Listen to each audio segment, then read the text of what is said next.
In the year 328 BC, tensions between Rome and Samnium were about to spill over yet again.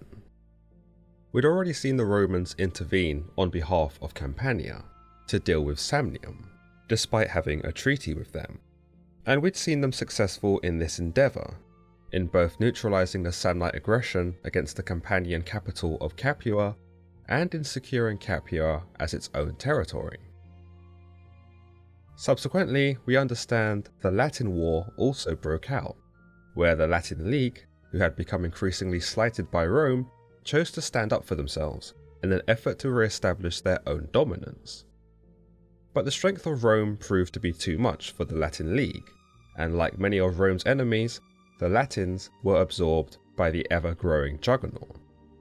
It was shortly after this war did we see Rome continue to expand, this time into the territory south of the Volsci, which belonged to the Oricini and Sidicini tribes. In addition to this, they also sought to reassert dominance in Campania, who during the Latin War had grown restless under Rome's sovereignty and sought to rebel. By moving south across the Liris River, Rome expressed military interest in the region and, in a sense, kept those territories on their toes. This was especially true of Samnium, the home of the Samnites, who they had once had a treaty with, and had once already defeated in a series of battles to secure Capua. With this move across the Liris River, it would become obvious that Rome was vying for another pop at Samnium, and were most likely intending for a gradual takeover as they set up strongholds at the ancient town of Fregalae. Naturally, this would not go unnoticed by the Samnites, and they viewed this sudden intrusion by Rome as a most aggressive gesture. However, given that they were already preoccupied with another conflict with the Greek king Alexander of Epirus, they were unable to pay it the attention that they otherwise might have. It might be said that Rome, ever the opportunist, realised how heavily pressured the Samnites were, and thus used this distraction to their advantage. But Rome did not go headfirst into the battle, and instead would maintain the stronghold at Fregalae without initiating conflict.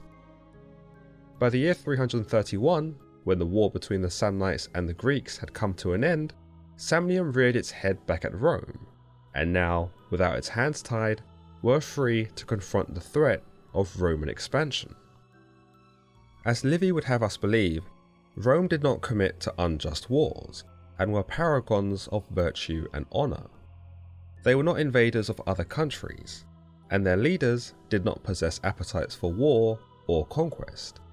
Instead, Rome were heroes, and they were either standing up for the little guy, as they did for the Campanians, or were acting in self-defense. This is exactly how Rome tried to frame its conflict with the Samnites, claiming that they were encouraging the people of Neapolis, or modern-day Naples, to expand into Campania, and that this was the reason why they'd created colonies in various areas, because they were concerned for its neighbours, not because they were actually baiting the Samnites into a fight. In response to this, it was believed by Livy that the Samnites attacked Neapolis and targeted the Roman civilians who were living there at the time. Others meanwhile propose that the Samnites had merely sent troops to its garrison in Neapolis, but that this had gotten the Romans living there into a panic, who sent for assistance from the Senate. Eager for the fight that it had kind of orchestrated, Rome sent its army into Samnium in the year 327 BC. They overthrew the Samnite garrison and lit the spark for the Second Samnite War. It was the consul Quintus Publius Philo who marched an army into Neapolis under the concerns that violence was being encouraged by Samnite influence. The second consul, Lucius Cornelius Lentulus, meanwhile, began to scout the Samnite forces and to review their movements, which led him to set up a permanent camp to keep an eye on them. Whilst Rome did send envoys to Samnium, perhaps in an effort to establish some peace, Samnium denied the claims that they were inciting rebellion against Rome. In fact, they denied responsibility of sending Samnite soldiers to the garrison in Neapolis at all, before accusing Rome as being the aggressors, given their advancement into Frigale, a territory that was understandably under Samnite influence. Another account, however, proposes that it was not the Romans living in Neapolis who had requested aid from the Senate, but instead the leaders of Neapolis, who had grown tired of the obnoxious antics of the Samnite soldiers in their city. With this idea, it was they who had organised the plot with the Senate, which allowed Rome to take the city and establish themselves as an extended ally. The Samnites were thought to have controlled a significant amount of territory compared to Rome, but that most of these territories were mountainous regions, and those that were not particularly fertile. Furthermore, it was understood that despite having more territory than Rome, Rome had more of the key areas under its dominion, those which granted them significant military advantage. One such area was the ancient Campanian city of Gallus, which was garrisoned in the year 335 BC by the Romans and colonized a year later. In the same year, Volscian towns Trivernum and Fundi also fell to Rome, granting it a significant advantage over any rebellions put forward by the Samnites. There was also the region of Callus that had been acquired by Rome, which was considered to be a most important strategic position, for it not only offered a route from Rome to Capua, but it also offered branches into the mountains of Samnium, and perhaps then allowed for a direct assault into the mountainous terrains controlled by the Samnites. Livy seems to believe that the peace between the Romans and the Samnites had been thin, ever since the Romans had chosen to dishonour their agreement with them, in order to protect Campania from them. In fact, he proposes that the Samnites probably would have attacked Rome much earlier, if they had the means to do so, and probably resented their presence in Campania more than they let on. Still, they were seen to remain obedient to the Senate, for in the year 330 BC, they were seen to acknowledge commands not to attack the Volscian towns of Fabritaria and Lucca, who had conceded to Rome in exchange for protection.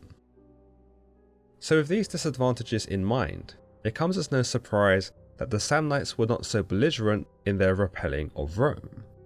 In fact, it might be said that they were sensible enough to acknowledge their disadvantages, given that in the year 321, the Samnites sued for peace.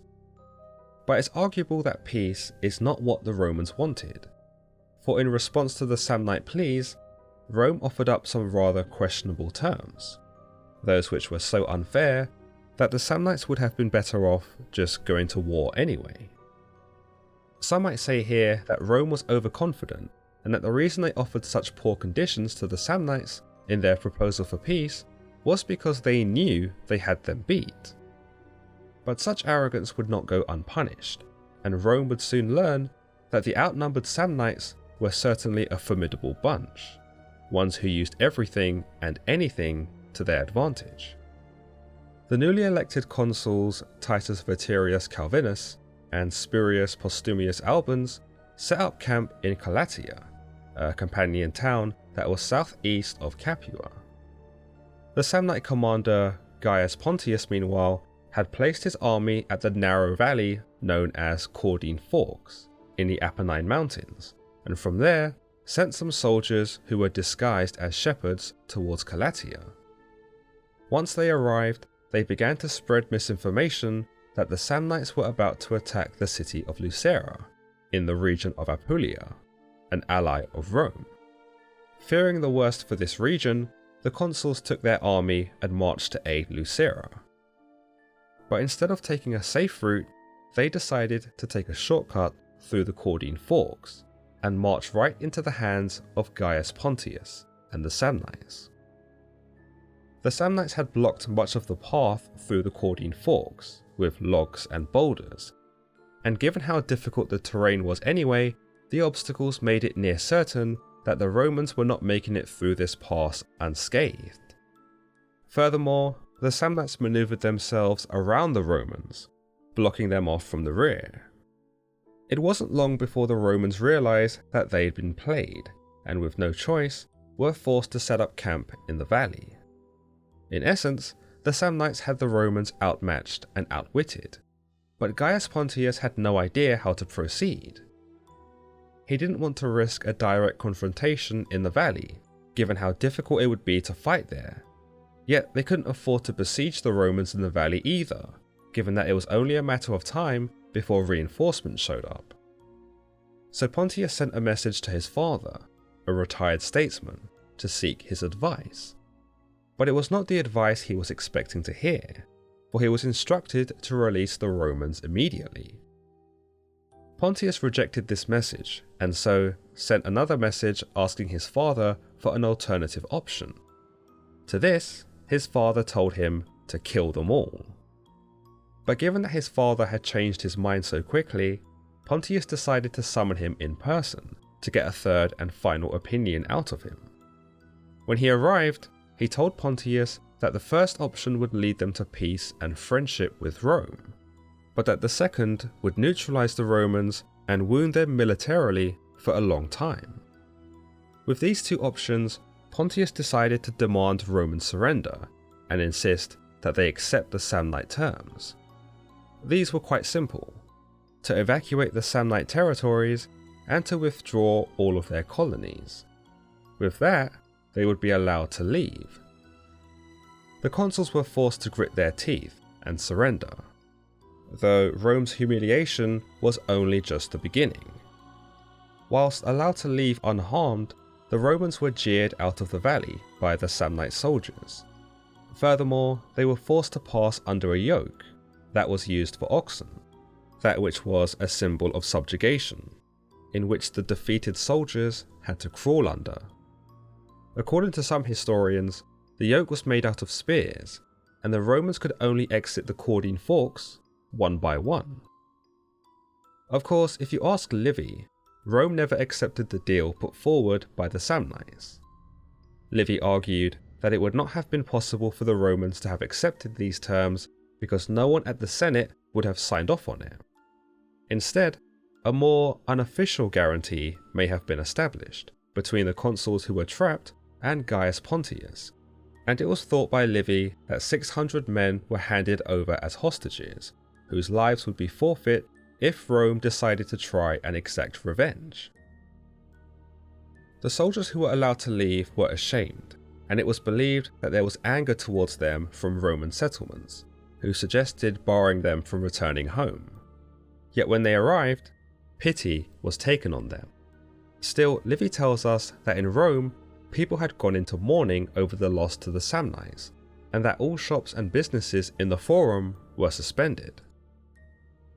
There was said to have been much debate as to the terms that were agreed upon at Caudine Forks, and it should come as no surprise that Rome did whatever they could to find loopholes in the already paper-thin treaty.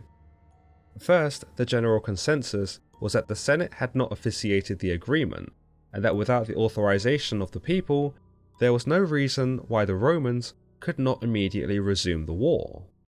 Secondly, it would not do for Roman honor to leave over 600 men in the hands of the Samnites as hostages. Rome needed answers, but unfortunately, answers would not come until the following year when the new consuls Quintus Publius Philo and Lucius Papirius Cursor marched to the region of Luceria, where the hostages were being kept. After an indecisive battle, Luceria was taken by the Romans, and the hostages were rescued. After a tense few months, Rome was finding its footing again, and with a welcome victory at Luceria that surely boosted its low spirits, Rome could all but taste revenge. Yet it would appear that conflicts with the Samnites were ceased for another 5 years, and so, whilst Livy and other historians argue that Rome never surrendered when stuck at the Caudine Forks, it would appear that they actually did, as they sought to regain their strength and perhaps, in their own way, honour the agreement. In this 5-year respite, Rome occupied itself in training and strengthening their army, as well as engaging in several smaller skirmishes with various regional tribes. Upon absorbing these tribes, they added to their numbers, and in what some might say was a calculated effort, ended up putting pressure on the Samnites, given that many of these tribal territories surrounded Samnium. It's possible that the Samnites became well aware of this, and began to foster a sense of impending doom. They grew apprehensive at the prospect of Rome returning to exact their revenge, and this becomes even more evident in the year 316 BC, where the Samnites sent envoys to Rome in order to renew their treaty of peace. But on this occasion, the Romans declined the offer, making it clear that they had not forgotten what had happened at the Caudine Forks, and were not interested in long-term peace. Yet despite this, Rome was still coming off the back foot, and did find themselves struggling in the years after their rejection of peace. Lucius Aemilius had been elected dictator of Rome, and with this honour and responsibility, he besieged the Samnite city of Siticula, which was on the border of Campania. The Samnites responded with aggression and stormed Aemilius's camp, but Aemilius had situated his men in an area that made it difficult for the Samnites to gain any real advantage. With this, the Romans were able to drive the Samnites and the Siticulans back into the city, and from there were able to lay the foundations for a siege.